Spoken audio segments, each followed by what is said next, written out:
Étudions maintenant la différence entre les SCPI et les foncières cotées, les REIT. La première différence majeure concerne la volatilité. Comme leur nom l'indique, les foncières cotées sont cotées. Et ce que cela signifie, c'est qu'elles sont généralement corrélées au marché actions. Pour vous donner un exemple, une des principales foncières cotées françaises, Gecina, a vu son action chuter de plus de 20% sur l'année 2022, de manière assez similaire aux autres entreprises cotées. C'est un point absolument majeur car lorsque l'on investit en immobilier, on le fait généralement par souci de décorrélation de son patrimoine des investissements cotés. Le deuxième concerne l'endettement. Les SCPI ont un endettement qui est capé à 40% de par la réglementation, lorsque les REIT peuvent avoir des endettements supérieurs. En pratique, les SCPI ont un endettement qui varie généralement entre 10 et 25%, là où les REIT sont très souvent au-dessus de 30 voire 40%.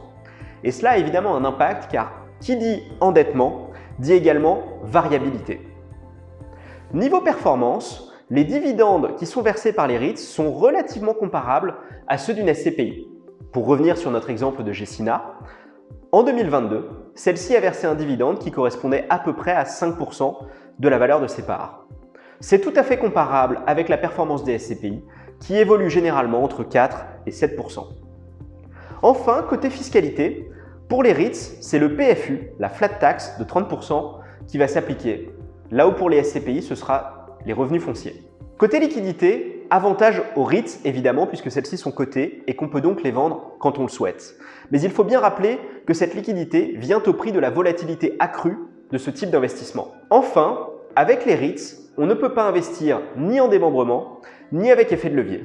L'avantage revient donc sur ce point-là aux SCPI. En conclusion, tout dépendra donc de votre profil d'investisseur. Si vous souhaitez des rendements relativement stables avec une faible volatilité, les SCPI seront un meilleur choix. Si au contraire vous préférez la liquidité au prix d'une volatilité supérieure, les REIT pourraient être une très bonne option pour vous.